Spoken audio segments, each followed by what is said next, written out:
Komið sæl og velkomin heim í stofu, ég heiti Bryndís Svavarsdóttir. Í dag 15. febrúar er sunnudagur í föstu inngangi. Þema dagsins er krossferillinn, vegur kærleikans.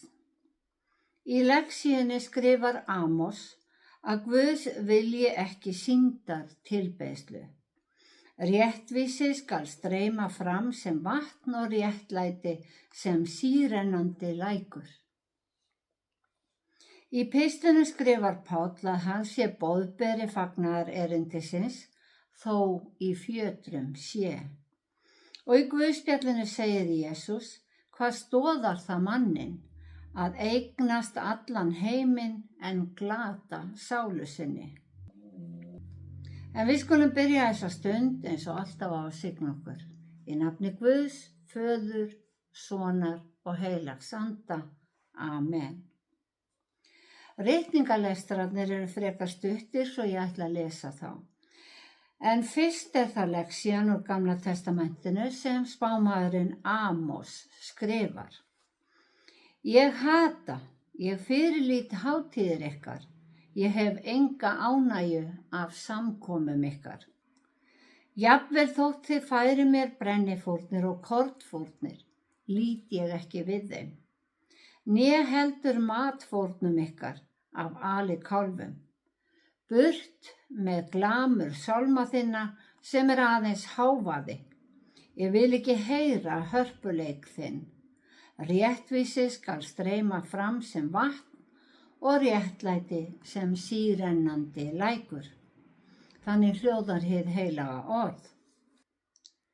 Hér segist Guð fyrirlíta hátíðir og fórnir lífsins og kallað sálmasöngin glamur og hávaða, því hann skynjaði að framkvæmdin væri aðeins af skyldurækni en ekki af trú.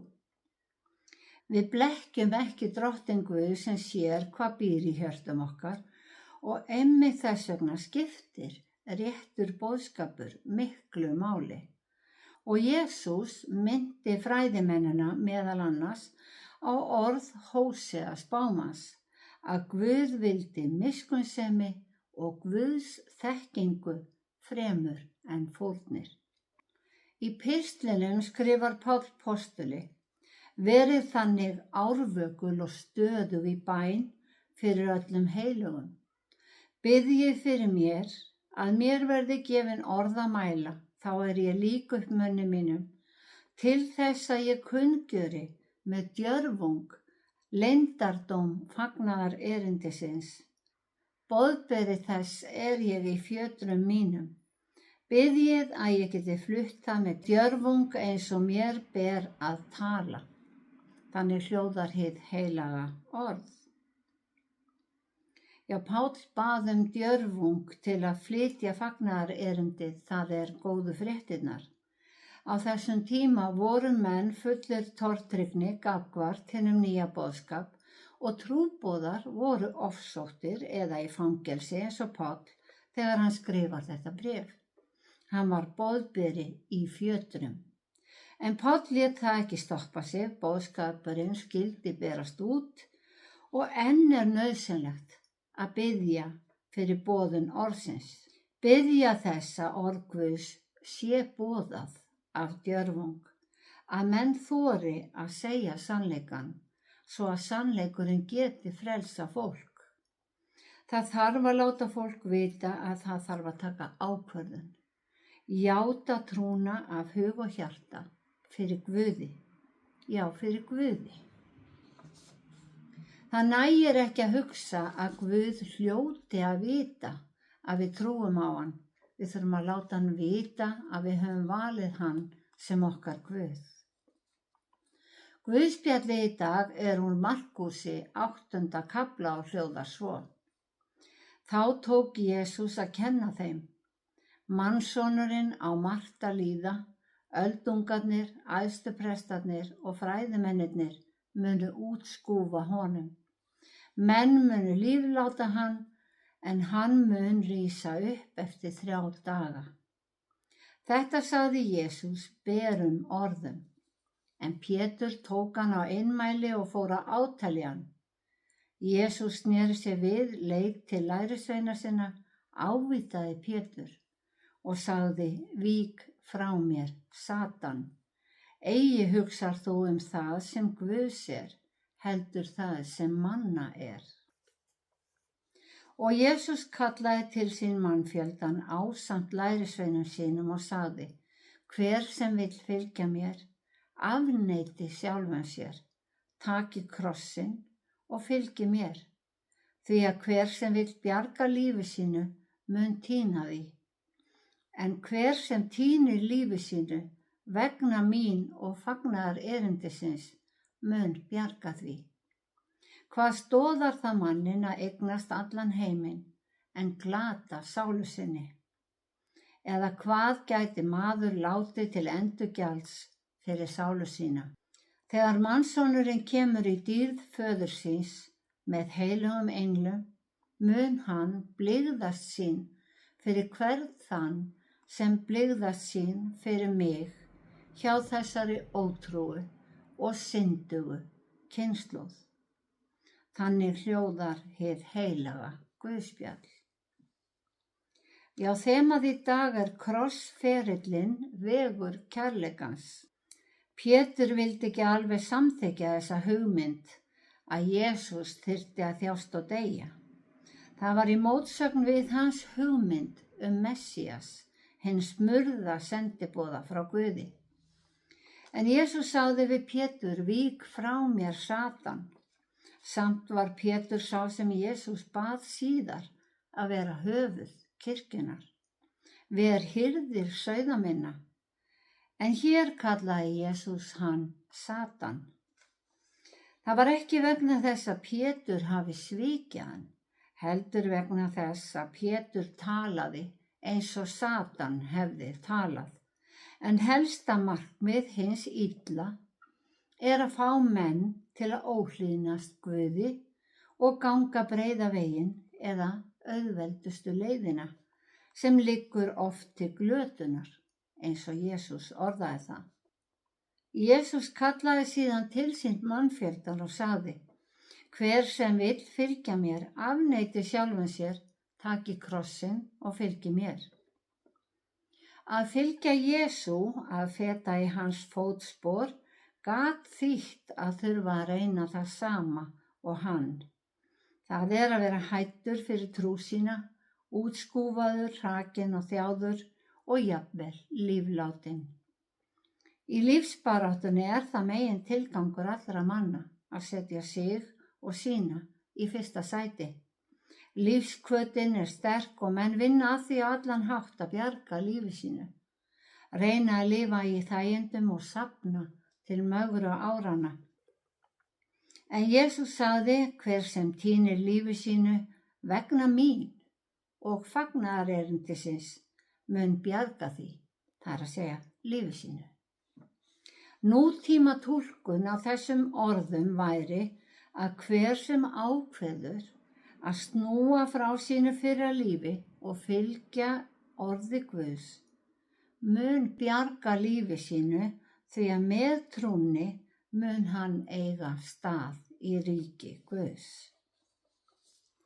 Textinn í dag segir að Jesús segir lærisveinum sínum berum orðum, það hann talaði hreint út, hvað fyrir honum lægi.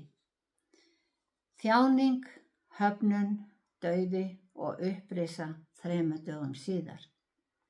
Jesús talaði oft í dæmisögum sem lærisveinar hans báðu hann stundum að útskýra fyrir sig, en nú urðu þeir að skilja hvað lægi fyrir honum.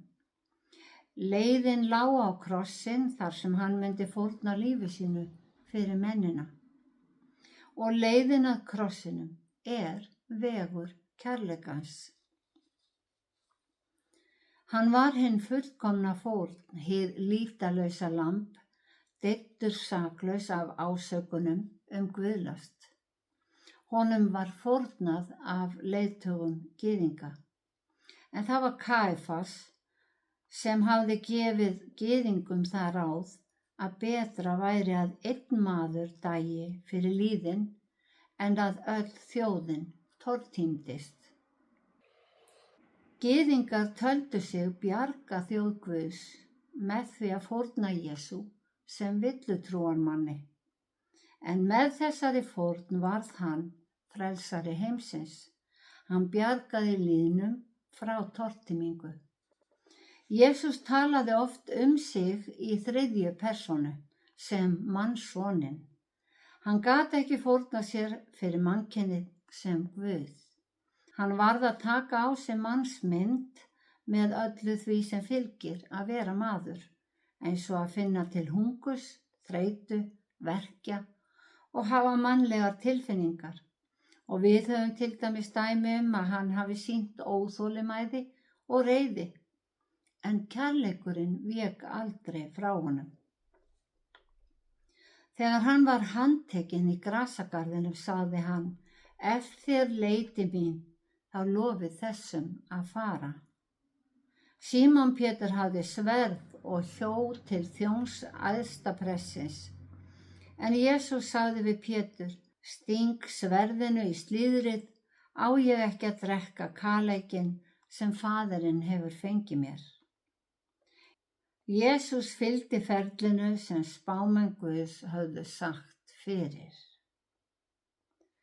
Táknmyndirnar sem Jesús notaði til að lýsa sér, ljós heimsins, lifandi vatn, brauð lífsins og góði hirðirinn, voru vísanir í aldagamla spádóma.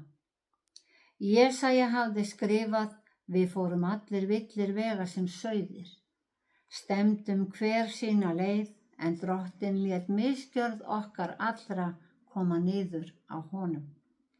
Og í Guðspjallinu segir Jesús lærisveinunum berum orðum frá því sem muni gerast. Og Jesaja sagði fyrir Hann var hrjáður en lítillætti sig og lauk eigi upp munni sínum, eins og lamb sem leitt til slátrunar og eins og sauður þegir fyrir þeim klippa hann, lauk hann eigi upp munni sínum. Hann var hrifinn burt af landi lifenda, fyrir sakir syndar míns líðs var hann lostinn til dauða. Jesús sýndi hve mannlegur hann var fyrir handtökuna í grasagarðinum, því hann fór þangað til þess að biðja og hann bað ákaft: Faðir minn, ef eigi verður hjá því komist að ég drekki þennan kaleik, þá verði þinn vilji. Eins og flestir aðrir menn óttaðist hann sársauka ferlið fyrir dauðan, en vissi að þetta var eina leiðin. Frelsun manna fólst í hinni einu sönnu fórn, fórn sem var færð af kærleika fyrir föllnum sálum. Já, þema dagsins krossferillinn vegur kærleikans. Mannssonurinn á margt að líða, hafði Jesús sagt berum orðum. Hann þurfti að undirbúa lærisveinana fyrir að hann færi burt og þeir þyrftu að standa einir. Þeir áttu að taka við keflinu að boða fagnaðarerindið ríki Guðs, sá sæðinu, boðskapnum, allt til endimarka jarðar. Og enn skiptir keflið hendur eins og í boðhlaupi. En markmiðið ekki eins og í íþróttakeppnum að vinna aðra, vera fyrstur, eins og Páll skrifaði. Vitið þið ekki að þeir sem keppa á íþróttavelli hlaupa að sönnu allir, en einn fær sigurlaunin. Hlaupið þannig að þið fáið sigurlaun. Lífið langhlaup og nú keflið hjá okkur. Við eigum að keppa að sigurlaunum, en í þessu langhlaupi skiptir máli hvernig við nærum sálina á leiðinni, en ekki hvort að við komum fyrst í mark. Hlaupum eins og Jesús ráðlagði okkur í Guðspjallinu, að þegar mannssonurinn kemur í dýrð föður síns með heilagum englum, muni hann ekki blygða sín fyrir okkur. Því Guð ekki að leita eftir glæsilegri frammistöðu í hlaupinu, heldur hvort hann finni trúna í hjörtum okkar. Fyrirheiti hans að sá sem nærir sálina með orði Guðs fær sigur laun, þó hann fari síðastur yfir marklínuna. Keppum að því marki.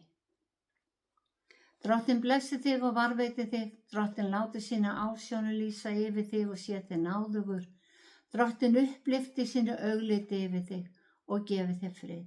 Í Jesú nafni, amen.